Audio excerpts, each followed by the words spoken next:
और एक और चीज बहुत इम्पोर्टेंट है, मेजर करना। जैसे आप कितना घंटा पढ़ रहे हैं, कितना घंटा बैठे हैं वो नहीं, कितना घंटा पढ़ रहे हैं। अगर आपको अपने आप को एक मतलब ऐसा होता है ना कि हमने सोचा है कि मैं क्या हूँ, मेरी क्या काबिलियत है, मुझे पता है। अगर मैं नहीं कर पाता हूँ तो वो डिसअपॉइंटमेंट झेलना पड़ेगा मुझे। सोशल मीडिया ऐसा नहीं है कि मैं नहीं चलाता था, ट्विटर इंस्टाग्राम दोनों चलाता था, लेकिन ठीक है। नमस्कार जी, जैसा कि आप जानते हैं यूपीएससी का इंटरव्यू लगातार 7 जनवरी से चालू है। उसी कड़ी में हमारे बीच एक और एस्पिरेंट हैं जो यूपीएससी का इंटरव्यू देकर के भी जस्ट बाहर निकले हैं। मैं इनसे बात करता हूं, इनका एक्सपीरियंस, इनकी स्ट्रेटजी, और मैं इनसे जरूर सजेशन भी बात करूंगा ताकि न्यू एस्पिरेंट्स को कुछ इन्फॉर्मेशन मिल सके। सर, आपका नाम? राहुल शेखर। ओके सर, आप कहाँ से? मैं पंतनगर उत्तराखंड से हूँ और मूल रूप से मेरी फैमिली बिहार से है, नालंदा से। Okay sir. सर, आपका अटेम्प्ट और ऑप्शनल में जानना चाहूंगा। मेरा ये सेकंड अटेम्प्ट है। Okay. और मेरा ऑप्शनल मैकेनिकल इंजीनियरिंग है। ओके सर, आप ऑलरेडी सर्विस में है लग रहा है मुझे। हाँ, मैं यूपीएससी इंजीनियरिंग सर्विसेज के थ्रू सीपीडब्ल्यूडी में वर्क करता हूँ।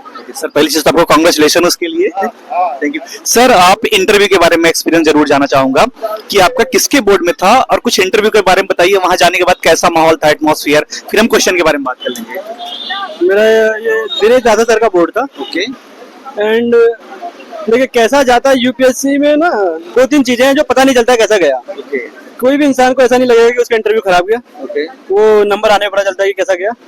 और दूसरा चीज मेंस के जीएस पेपर किसी को नहीं, सबको लगता है अच्छा गया, लेकिन सबका अच्छा जाता नहीं है। तो ये सब पे कमेंट करना भी बहुत प्रीमेच्योर होगा। कुछ क्वेश्चन सर रिकॉल आप कर पा रहे हो, चाहे वो डैप से हो, हॉबी से हो, या आईआर से? मोस्टली सारे क्वेश्चन डैप से थे। ओके।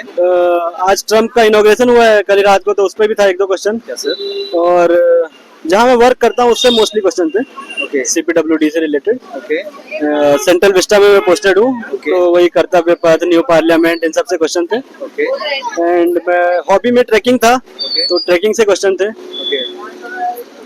थोड़े जनरल क्वेश्चन थे कॉन्स्टिट्यूशन से रिलेटेड, या क्या हमें इंडिया को अखंड भारत क्या एक कल्चरल कॉन्सेप्ट है या टेरिटोरियल कॉन्सेप्ट है, दिस टाइप क्वेश्चन थे। फेयरली कंड्यूसिव बोर्ड था। ऐसा कोई ग्रिल नहीं करना चाह रहे थे। दे वर वेरी रिसेप्टिव और हंसमुख का माहौल था। It is easier than मॉक्स। Okay. और सर, एस्पिरेंट्स जो अभी इंटरव्यू देने वाले हैं, फरवरी में इंटरव्यू है, मार्च तक इंटरव्यू है, अप्रैल में भी इंटरव्यू है, उनको क्या सजेशन देंगे? जो आपका वीडियोस देख रहे हैं उनको क्या बोलना चाहिए, जो मॉक दे रहे हैं और इंटरव्यू तो अभी होने वाला है? एक तो वो लोग इक्वली कॉम्पिटेंट हैं, तो उनको कोई सजेशन तो क्या दूं। ओके। लेकिन ये है कि रिलैक्स करें, मतलब प्रेशर ना लें। It is going to be more of an interaction. तीसरी बार मैं इंटरव्यू दिया हूँ। एक बार इंजीनियरिंग सर्विस के लिए दिया, 2 बार सिविल सर्विस के लिए। तो मुझे ऐसा तो नहीं लगा कि कभी जो मैं पढ़ के गया हूँ उसमें से कुछ आया है। अच्छा।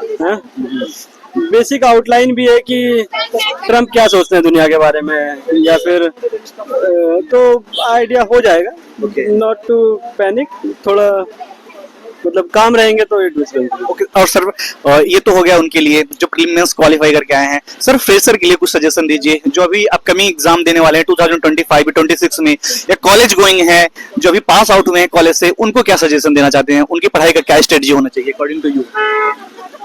तो ये मुझे जो लगता है, it is always a trajectory. हर इंसान मतलब डिफरेंट फेज है प्रिपरेशन का। जब आप पहली बार पढ़ रहे हैं, that is a very different thing. तब आपको स्ट्रॉन्ग बेस बनाना चाहिए।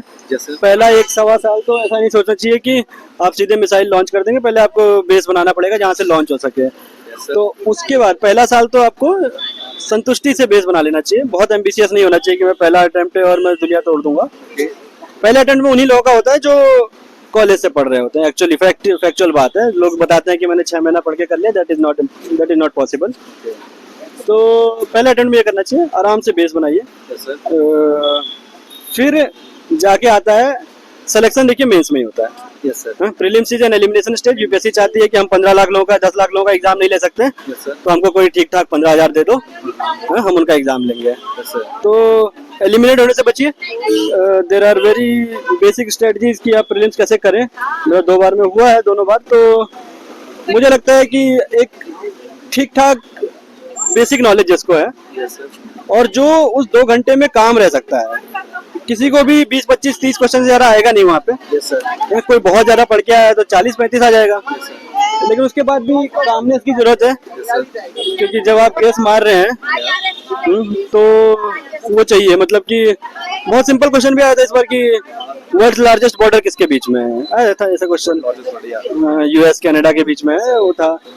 तो थोड़ा जो काम रहेगा, जिसको नहीं भी पता है ये चीज, वो कर लेना चाहिए वो, और प्रैक्टिस कीजिए। कोचिंग की जो टेस्ट सीरीज होती है प्री की, वो उसको मतलब मिरर नहीं कर पाएगी जो पेपर में क्वेश्चन आएगा, but it is giving you a chance कि आप अनसर्टेन एनवायरनमेंट में कैसे हैंडल करें चीजें। Okay okay.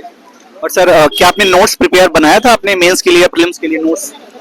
मैंने प्रीलिम्स के लिए मतलब मैंने कोचिंग ली थी, तो वहाँ के नोट्स थे मेरे पास, उन्हीं को मैंने बार बार रिवाइज किया। शॉर्ट नोट्स मैंने एक्चुअली नहीं बनाए, मेरे पास समय भी कम था, मैं जॉब करता हूँ, बहुत ज़्यादा टाइम नहीं हो पाता है yes sir. To be fair. तो मैं जैसे टेलीग्राम पे मटेरियल मिल जाता है कुछ कुछ, अब मैं वो चीज़ क्यों करते कहूँ जो कोई और कर ही रहा है। Yes sir. हाँ? ये सब देखिए, या डेटा पुट करना, आपको एग्जैक्ट डाटा नहीं पता है मान लीजिए मेंस में, ओके मान लीजिए आपको पता है कि 40 एग्जैक्ट डेटा है कि 46% of the ground water in India is polluted, ठीक है, as per CWC report, central water commission report. लेकिन अगर आप ऐसा भी बोल देना कि 48% वाटर इज पॉल्यूटेड या 51%, सब चलता है। जो वहाँ बैठे हैं वो आंसर की कैसे एवेलेबल है, उनके पास थोड़ी लिखा हुआ है डाटा, ना उनके पास मोबाइल है, कैसे चेक होगा। लेकिन इसके लिए अगर आपका बेस ही नहीं स्ट्रांग है तो आप ये चीज शूट नहीं कर पाएंगे उस समय पे, आप कैच नहीं कर पाएंगे, आप बहुत ज्यादा पढ़ने लगेंगे, और बहुत ज्यादा पढ़ना लास्ट में काम नहीं करता है। वो बहुत ज्यादा पढ़ने का टाइम शुरू में होता है, लास्ट में ये इंश्योर करना होता है कि जो आपको आता है उसका कितना % आप रिप्रोड्यूस कर पा रहे हैं पेपर में। ओके सो उस समय प्रैक्टिस करना चाहिए। सर एक चीज इंटरव्यू तक पहुंचने के लिए मेंस क्रूशियल फैक्टर होता है, स्पेशली मेंस में सर देखा जाए तो जो एसए का पोर्शन है, वो एथिक्स का पेपर है, फोर्थ पेपर और ऑप्शनल, ये तीनों बहुत ही क्रूशियल फैक्टर हैं। इन तीनों को लेकर सर आपकी क्या स्ट्रेटजी थी और आने वाले एस्पिरेंट को क्या आप सजेशन देंगे? ऐसे और इंटरव्यू का कोई स्ट्रेटजी नहीं होता, आप बेसिक चीज कर लीजिए कि क्या क्या डाइवर्सिफाई करना है पॉइंट, तो आप ये इंश्योर कर पाएंगे कि चलो भाई 100 से कम तो नहीं देगा मुझे। हाँ? उसके बाद भी दे सकता है, मुझको लग रहा है अभी मेरा इंटरव्यू अच्छा गया है, लेकिन हो सकता है मेरा 140 आ जाए, दैट इज अ फैक्ट, ये हो सकता है। तो ऐसे और इंटरव्यू को ज्यादा रीड नहीं करना चाहिए। द कंट्रोलेबल फैक्टर, आपका ऑप्शनल के बिना सिलेक्शन नहीं होगा किसी भी दिन। बिल्कुल। यू हैव मतलब आपके एटलीस्ट 270 तो चाहिए। बिल्कुल। मुझे लगता है मेरा ऑप्शनल दोनों बार अच्छा गया, दोनों बार इसके कारण हुआ।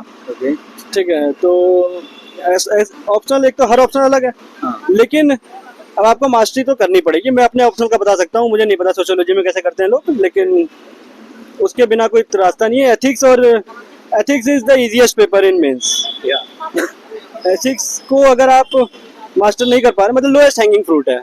समझ रहे हैं, आप पेड़ पे चढ़ेंगे सबसे पहले नीचे वाले तोड़ेंगे ना, तो एथिक्स ही है वो। हाँ?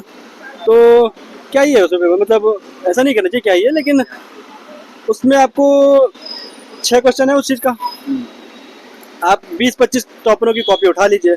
हाँ? देख लीजिए क्या कर रहे हैं वो लोग। और मेंस में, स्पेशली मेंस में मेंटरशिप का बहुत रोल है।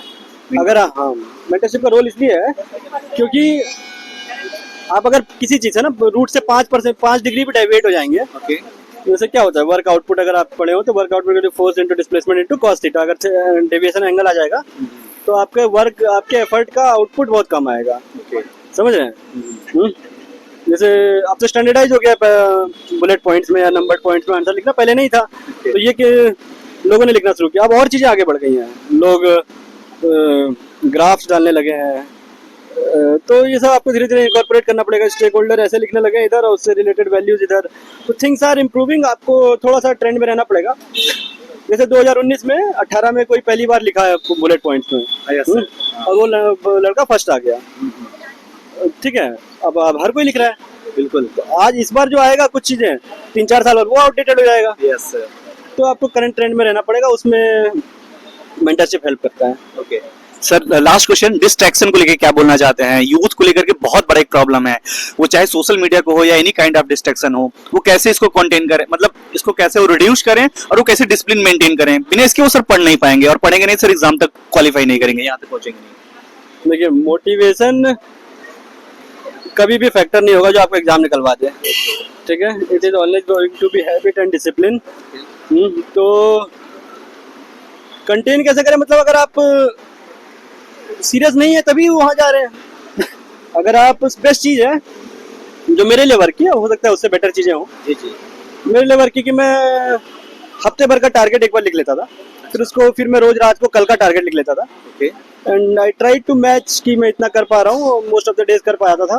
तो I think that work for मी। और टारगेट लिखे हैं, that is a very vital aspect. लिखने से आपके खुद के प्रति अकाउंटेबिलिटी बढ़ जाती है। Yes sir. ठीक है। Yes sir. तो that work for me. Social media ऐसा नहीं है कि मैं नहीं चलाता था, ट्विटर इंस्टाग्राम दोनों चलाता था, लेकिन ठीक है पढ़ लिया, उसके बाद ब्रेक ले लिया उस टाइप का। और एक और चीज बहुत इंपॉर्टेंट है, मेजर करना। जैसे आप कितना घंटा पढ़ रहे हैं, कितना घंटा बैठे हैं वो नहीं, कितना घंटा पढ़ रहे हैं। अगर आपको लगता स्टडी, यस सर, जैसे आपको मान लीजिए पता है कि एक पेज दोनों आगे पीछे पढ़ने में मुझे 5 मिनट लगता है, तो आपने कितना पेज पढ़ा आप गिन सकते हैं एक्चुअली। यहाँ 100 पेज पढ़ा तो मैं 500 मिनट पढ़ के आया है। इसका मतलब ये नहीं कि आप अगर 16 घंटा बैठ गए तो आप 16 घंटा पढ़े। 500 मिनट का 8 ही घंटा होता है, 8 साढ़े 8 जो भी है। तो वो ऐसे मेजर करें, मेजर खुद के प्रति अकाउंटेबिलिटी बेटर रहेगी। सर लास्ट क्वेश्चन, आपके सफलता का क्या सीक्रेट है यहाँ तक पहुँचने के लिए? आप अपने आप को कैसे मोटिवेट रखते थे और कैसे डिसिप्लिन मेंटेन करते थे? क्योंकि आप सर इंटरव्यू तक पहुंचे हैं, ऑलरेडी आप सर्विस में हैं, एक बार ईएस क्वालिफाई कर चुके हैं। सफलता तो ठीक है, बहुत रिलेटिव चीज होती है। लेकिन अगर कहना चाहे क्या वर्क किया मेरे लिए, एक तो मैंने बताया कि मैं अपने प्रति अकाउंटेबल था। दूसरा चीज जो मुझे मेरे लिए था कि अपने आप को एक, मतलब ऐसा होता है ना कि हमने सोचा है कि मैं क्या हूँ, मेरी क्या काबिलियत है, मुझे पता है। अगर मैं नहीं कर पाता हूँ तो वो डिसअपॉइंटमेंट झेलना पड़ेगा मुझे। जरूरी नहीं है कि जो मुझे सर्विस मिले अगली वो अभी वाली सर्विस से बेटर हो, बट एटलीस्ट ये रहेगा कि I tried something and I gave my best. तो वो फीलिंग रहती है। अभी भी जरूरी थोड़ी है कि किसी का हो जाए, कुछ भी हो जाए। अभी 33% चांस ही है। बिल्कुल बिल्कुल। Okay, let's see how it goes. Thank you so much for joining me sir, all the best. आपका मैं विश करता हूँ इस बार फाइनल सिलेक्शन हो। Thank you.